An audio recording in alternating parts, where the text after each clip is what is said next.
பரபரப்பான இறுதிக்கட்டத்தை big Boss season 9 Tamil பெற்றிருக்கு அப்படின்னு நம்ம சொல்லலாம். அதாவது 9 கண்டஸ்டன்ட்ஸ் இருக்காங்கங்க. இதுலேருந்து உங்களுக்கு வந்து ஒரு 4 கண்டஸ்டன்ட்ஸ் வெளியேற வேண்டிய நிலையில் இருக்காங்க. எப்படியெல்லாம் வெளியேற போகிறாங்க அப்படிங்கிறத நம்ம பார்க்கறதுக்கு முன்னாடி பிக் பாஸ் ஓட்டிங்கில் வினோத் 2,00,000க்கு அதிகமான வாக்குகளை குவித்திருக்கிறாரு. இது இந்த சீசனில் நம்ம ஒரு பார்க்காத ஒரு நிகழ்வு. முதல் முறையாக 2,00,000க்கு மேலே. அவரை தொடர்ந்து திவ்யா கணேஷ் அவங்களும் பார்த்தீங்கன்னா 1,50,000க்கு மேலே வாக்குகள் குவிந்திருக்கு. 3வது இடத்துல பாரு, அடுத்தது கமருதீன், அரோரா, சாண்ட்ரா, சபரி, விக்கல் விக்ரம், சுபிக்ஷா.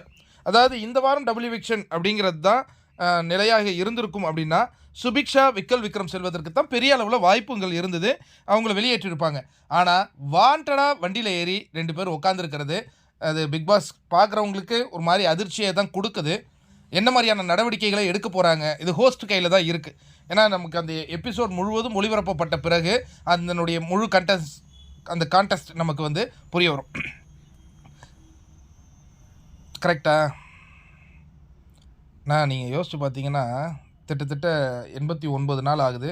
91வது நாளில் இப்படி வந்து சிக்கி கொண்டு நிற்கிறாங்களே பாரு அப்படிங்கிற எனக்கு வருத்தம் இருக்குது.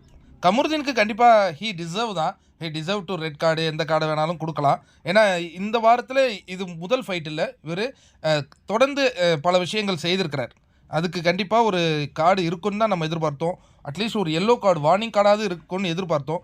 இல்லை, எனக்கு ரெட் கார்டு தான் வேண்டும் அப்படிங்கிற அந்த பிஹேவியர். இந்த கார் டாஸ்கில் வந்து சாண்ட்ரா போனதுக்கு பிறகு அவங்களுக்கு பேனிக் அட்டாக் ஆகுது.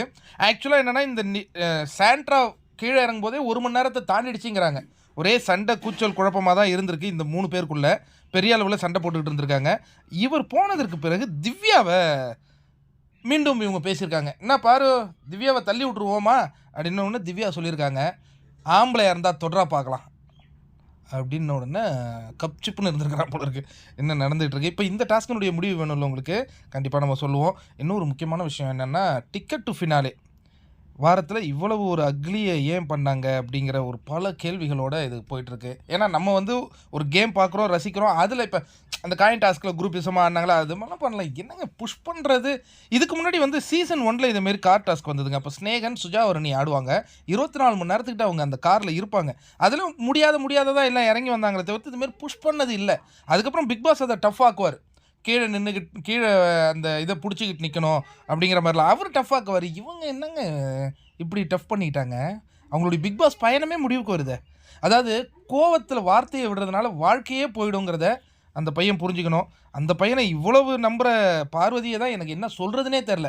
இவ்வளவு டாக்ஸிக்காக இருக்குன்னா அவனை அவ்வளோ தன்னுடைய பயணத்தையும் அந்த பொண்ணு கெடுத்துக்குச்சே அப்படிங்கிறது வருத்தமாக தான் இருக்குது.